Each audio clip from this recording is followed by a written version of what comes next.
Պարոն Քոչինյան, զրույցը սկսենք մի ուրախալի լուրով, հայտնի դարձավ, որ Ադրբեջանը Հայաստանին 4 գերի է վերադարձրել, ինչի հետ է կապում այս գործընթացը։ Ինչքանով որ ես եմ հասկանում, խոսակցությունը նոր չէր, բավականին տևական ժամանակ է կար այս զարգացումը, կար այս գաղափարը, որ առնվազն մի խումբ ռազմագիրներ պետք է վերադառնան Հայաստան։ Թեման քննարկվել էր նաև մեր քաղաքասարակության Բաքու կատարած այցի ընթացքում եւ մեզ հավաստիացրել են, որ առաջիկայում լավ նորություններ կլինեն եւ փառքաստուտ լավ նորությունները եղան։ Առիթը շատ նման է նրան, որ երեք Վաշինգտոնում ստորագրված հայ-ամերիկյան ուրեմն փաստաթուղթներ, որ տալիս է թրիփի դետալները, մանրամասներն է ըստեյության մատնանշում, թե ինչպես պետք է տեղի ունենա այդ կոմունիկացիայի կառուցումը, կառավարումը եւ առնվազն այդ մասով ապաշրջափակումը։ Մի բառով կարող ենք նկարագրել շատ բավական իհարկե շատ դրական զարգացում, բայց պետք է նաեւ արձանագրենք, որ Բաքվում շարունակում են մնալ ուրեմն եթե 23 գեյներ կային, 4-ը վերադարձել են, 19 ուրեմն նոր թիվը, որը մենք ունենք այս վայրում 19 հայ ռազմագերներ, որոնց վերադարձի ուղղությամբ թե մենք, թե իշխանությունները բոլորը պետք է շարունակեն աշխատել։ Իսկ ձեր կատարած այցի ընթացքում ինչպիսին էին տրամադրվածությունները այս առումով։ Ինչպես նշեցի, հենց այն ինչ-որ տեղի ունեցել, մեզ նկարագրվել էր։ Պարոն Քոչինյան, երեք փաստորեն Միացյալ Նահանգներում հետաքրքիր զարգացումներ տեղի ունեցան, Հայաստանի արտգործնախարարը եւ Մարկո Ռուբիոն համատեղ հայտարարություն ստորագրեցին TRIP-ի վերաբերյալ եւ այդ ծավալուն փաստաթուղթը ներկայացնում է, թե ինչպես է աշխատանքները իրականացվել եւ ինչ է ենթադրում իրենից։ Դուք ինչ գնահատական ունեք սրա վերաբերյալ, քանի որ թվում է թե մանրամասն բացատրված է, որ Հայաստանի ինքնիշխանության տարածքային ամբողջականության ներքո ամեն ինչ տեղի ունենալու, բայց մանիպուլյացիաները մեր աշխատակիցները խնդրել էի հաշվել են, եթե ճիշտ եմ հիշում, 16 անգամ նշված ինքնիշխանություն բառը, 14 անգամ իրավազորություն բառը։ Տեսեք, մոտավորապես 90%-ով բոլոր հարցերը իրենց պատասխանները ստացել են այս նոր փաստաթղթով, այսինքն ինչ է տեղանալու, ոնց է տեղանալու, եւ ամենակարևոր եւ ամենաշահարկված հարցը, որ մնացել էր օդում կախված, դա մաքսային եւ անձնագրային անցումն էր, ինչպես է կազմակերպվելու սահմանի, եւ այս փաստաթղթով այդ հարցերի պատասխանները ստացված է, այսինքն ամբողջ մաքսային եւ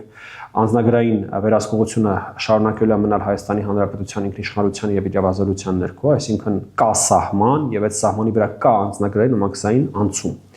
Տեխնիկապես դա իրականացվելու է մի գաղափարով, որի մասին մենք բազմիցս ենք խոսել, դա front-end, back-end գաղափարն է, այսինքն այսպես գլխային կամ դիմային օֆիս եւ հետնային օֆիս, յետնային գրասենյակ, ինչա տարբերությունը պայմանական ասենք, հա, երբ որ ադրբեջանցին կամ որևէ արտասահմանցին գալու է Հայաստանի արևելյան սահմանին կանգնելու է, ուրեմն ինքը շփվելու է այդ որևէ մասնավոր կազմակերպության աշխատակցի հետ, նա իրենից վերցնելու է փաստաթղթերը, դեկլարացիաները, անձնագիրը, շատ եթե այսպես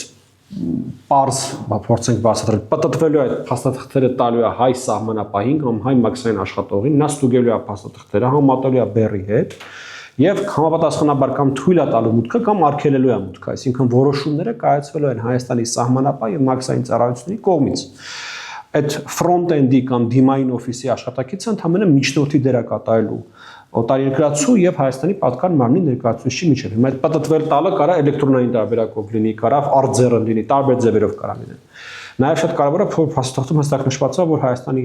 պատկան մարմինների ծառայությունների ներկայացուցիչները լինելու են ֆիզիկապես այդ անցման կետերում։ Սա էլ է բավականին այսպես մտավախություններ եւ չարաշահումներ, հա, բացառում։ Շատ կարեւոր է նաեւ դրույթը համաձայն որի բոլոր կարգավորումները, որոնք որ ունեն այսպես յուրահատկություններ, հա, Միացյալ Նահանգների մասնաբաժինը, այս երրորդ կողմի արկայությունը, դրանք բոլորը ժամանակավոր լուծումներ են։ Սա բավականին կարևոր արձանագրում է, որ ժամանակավոր լուծումները օգտագործվելու են, կիրառվելու են ըստեյության այն նպատակով, որ Հայաստանը եւ Ադրբեջանը կամ հայաստանցիներն ու ադրբեջանցիները սովորեն նորից իրար հետ աշխատել, իրար հետ հարաբերվել, իրար հետ լինել ուղիղ հաղորդակցության մեջ։ Ես տեսա, որ բավականին շահարկումներ արդեն իսկ կան կապված մասնաբաժինների հետ 74% ամերիկյան կողմին եւ 26% հայկական կողմին։ Մի քանի պատճառ է այստեղ կա։ Առաջինը դա հենց բուն ֆինանսական մասնակցությունն է, այսինքն Միացյալ Նահանգները շատ ավելի մեծ ֆինանսական ներդրում են իրականացնում պրոյեկտի մեջ։ Առաջին փաթեթը մենք արդեն իսկ տեսել ենք, դա $150 միլիոն փաթեթն է, մի փոքր ավելի քիչ, բայց իմ պատկերացմամբ խոսքը գնում է մոտավորապես 400 միլիոնից կես միլիարդ ներդրման մասին, միանավակ միայն TRIP-ի մեջ։ Սա առաջին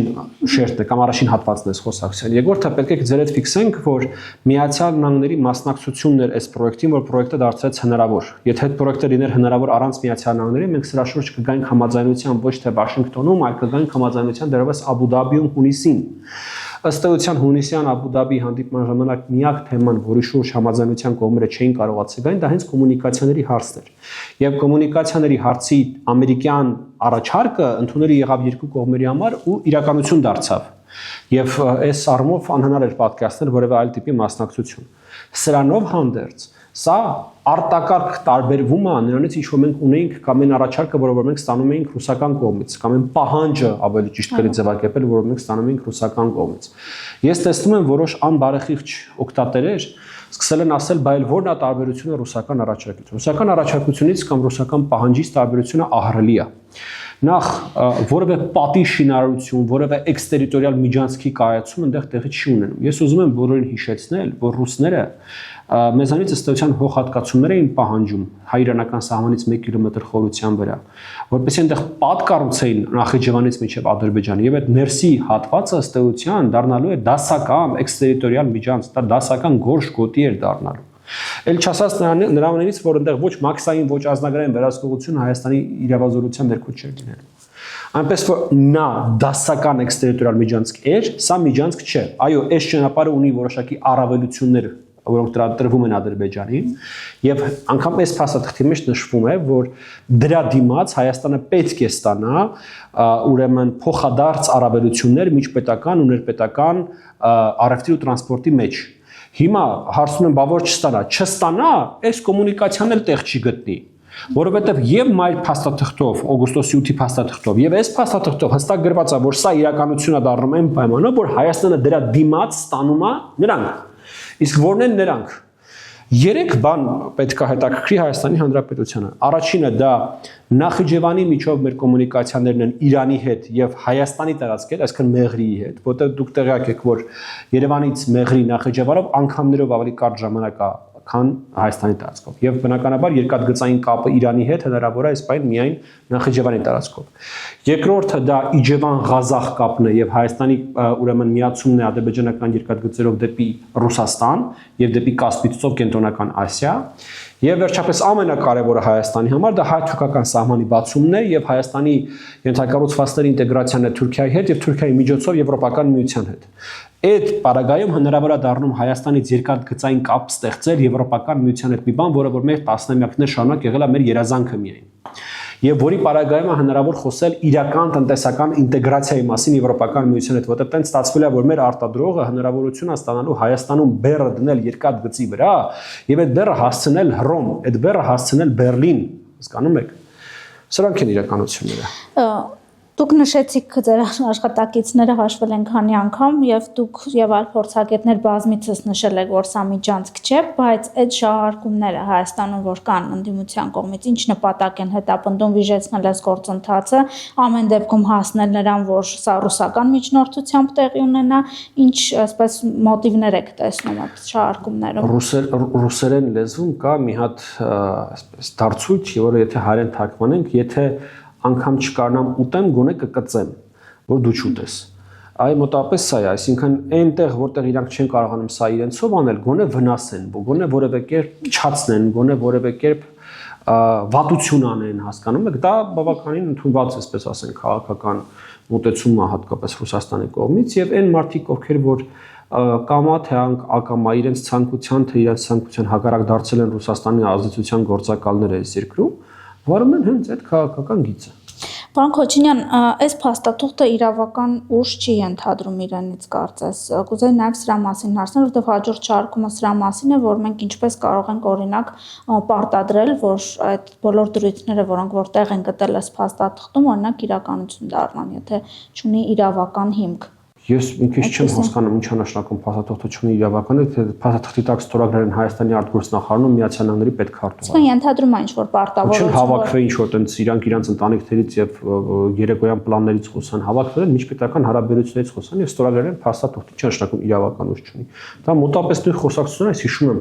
էլի որոշ անբարեխիղճ օկտատերեր, որ խոսում էին, թե խաղաղության համաձայնագիրը դա խաղաղության պայմանագիրը չի, դրանց մեջ կա իրավական պայմանավորություն, այդ մարդկանց ցույց տվեցին, որ դա մեղմ ասած անգրագիտություն է այդպես բաներ խոսելը։ Իսկ կարծում եմ նույնիսկ տեղը։ Ինչքանով մենք կարող ենք նաև վստահություն ունենալ, որ Ադրբեջանը մինչև վերջ կարող է գնալ օրինակ հետ չկանգնել այս որոշումից պայմանավորվածություններից։ Ես հիշում եմ նախ ընդհանրապես այդ վստահություն բառը միջազգային հարաբերություններում NRS օրեր ես կարծեմ անտեղի բառ է, ինքը ընդհանրապես կիրառելի բառ չի, բայց ես հիշում եմ ձեր մեր հայ գործընկերը լրագրող նկատի ունեմ հենց ստորագրման ժամանակ օգոստոսի 8-ին Վաշինգտոնում Ադրբեջանի նախագահին հարց տվեց, այդ նույն հարցը տվեց, ինչ որ դուք եք տալիս, թե ինչքանով վստահ ենք, որ դուք բան եք անում, դե դրան էլ Ադրբեջանի նախագահը ժամանակ հիշում եք ինչ պատասխանեց, բա եկել ենք հասել ենք այս թիվ 1 մայրաքաղաք, թիվ 1 գրասենյակ, այս մեծ մարդու մոտ, այս փաստաթուղթը ստորագրենք, ու հետո չիրականացնենք, հիմա այսքան բան անում ենք, ու հետո չիրականացնենք։ Եթե Ադրբեջանը ուզենար չիրականացնել, հնա չէր գա, հնա չէր ստորագրի այդ ամեն ինչը։ Եվ նորից մենք մեր երաշխիքը ունենք, եթե Ադրբեջանը մեր փոխադարձ առավելությունները չի ապահովում, այս իր այս ճանապարհները ինքը չի ստանում։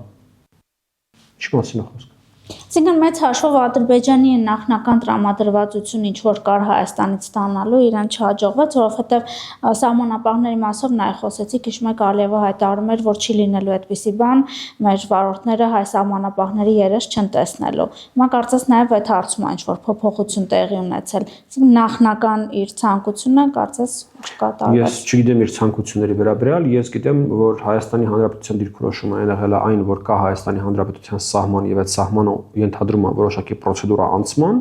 եւ դրա մասին Հայաստանը պարբերաբար էր ասում ու դա էր ըստեյության այն ձախողման կետը, որի պատճառով ռուսների մոտ չստացվեց իրականացնել ինչ որ իրենք ուզում էին իրականացնել, դա իրականությունն է։ Իդեպ մի շատ կարևոր նորից շահարկում, որ անում են, դա այն է, որ հա միջանց չտվեցինք, բայց ինչ գնով Ղարաբաղի գնով,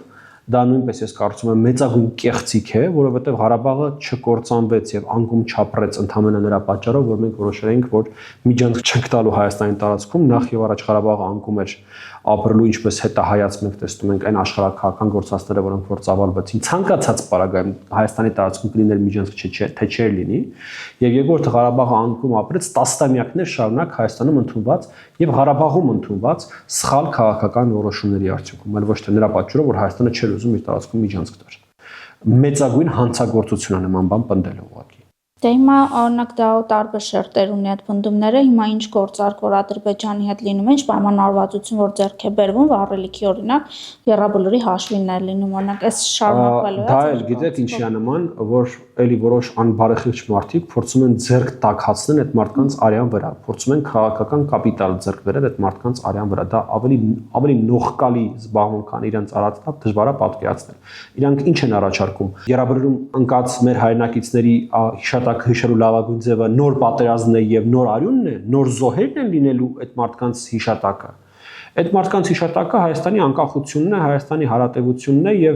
այս պետության բարեկեցությունն ու հարատևությունն է։ Դա է լավագույն հիշատակը հանուն հայրենիքի ընկած մեր հայրենակիցների, ոչ թե նոր արյունն ու նոր վիշտը։ Եվ նորից եմ ուզում կրկնել, այդ թեման դարձնել սեփական քաղաքական մանիպուլյացիաների առարկա, ինչպես օրինակ եկեղեցին դարձնել սեփական քաղաքական մանիպուլյացիաների առարկա, բարբերաբար անգամ այդ մարդիկ ապացուցում են, որոնք ուղղակի ոչ մի սրբություն չունեն։ Իրենք պատրաստ են ամեն ինչի բոլորի վրայով անցնել իրենց կեղտոտ քաղաքական շահարկումներ իրականություն դարձնելու համար։ Ձեր դիտարկմամբ մեր հասարակության մոտ ինչպես է այս process-ը ընդհանրապես ընկալվում։ Նախաստորագրվել է պայմանագիր ակնկալվում։ Ես կարծում եմ, որ ընկալումը բավականին դրական է, բնական է, որ չկա այսպես ինչ որ, չգիտեմ, սալյուտներ եւ մեծ ողջավորություն, որովհետեւ ի վերջո խաղաղություն եկել, բայց խաղաղություն եկել է Հայաստանի պարտության ճանապարհով, կործանվել է Ղարաբաղը, բայց նրանց զուգահեռ կա նաև լրելիային աջակցություն խաղաղության process-ին, որովհետև մարդիկ եւ հավաքական հասարակությունը իմաստուն է եւ հասկանում է թե այլ ընտրանքները ինչ են ենթադրում։ Ենթադրել սпасելի է, այսինքն ուրիշ ընտրությունն ինչ որ նոր քայլեր կլինեն հայ-թուրքական նաեւ։ Ես կարծում եմ, որ մինչեւ ընտրությունները եւ հայ-ադրբեջանական եւ հայ-թուրքական կարգավորման գործընթացներում մենք դեռ ականատես կլինենք նոր զարգացումների։ Օրինակ ինչ ձեր դիտարկում Թուրքիայի մասով։ Ես Ադրբեջանի մասով ես չեմ բացառում խաղաղության համաձայնագրի ստորագրումը մինչեւ ընտրությունները պայմանով որ դրա ռատիֆիկացիան կլինի ավելի ուշ։ Եվ ես չեմ բացառում նաև առնվազն ձեռքբերված պայմանավորվածությունները, որոնք կան Հայաստանի եւ Թուրքիայի միջև, սահմանը երրորդ երկրների քաղաքացիների եւ դիվանագիտական անձնագրի կրողների համար բացելու վերաբերյալ, որ իրականություն կդառնա։ Իսկ այն որ պայմանավորում եք, որ միջև ընտրությունները պայմանավորված է, այսինքն այդ կարծիքը նրանով, որ այս իշխանությունների օրոք տեղի ունենա, այսինքն ինչ որ մտավախություններ կան, որ օրինակ պրոռուսական ուժերը եթե կան Ոչ, ես կարծում եմ, որ կա որոշակի դրական մոմենտում, կա որոշակի դրական process, մանավանդ որ trip-ը տեղից շարժվում է եւ նաեւ կարծում եմ, որ ամենանահավականությամբ մենք առաջիկայում կտեսնենք նաեւ շինարարության հիմնարկեքը, դա իր բնական ազդեցությունը պետք է ունենա նաեւ մնացած process-ների վրա։ Եվ Իրանի մասով էզում հարցնել, քանի որ դեսպանում ինչ-որ մտահոգություններ էր հնչեցրել այսօր Հայաստանի մասով,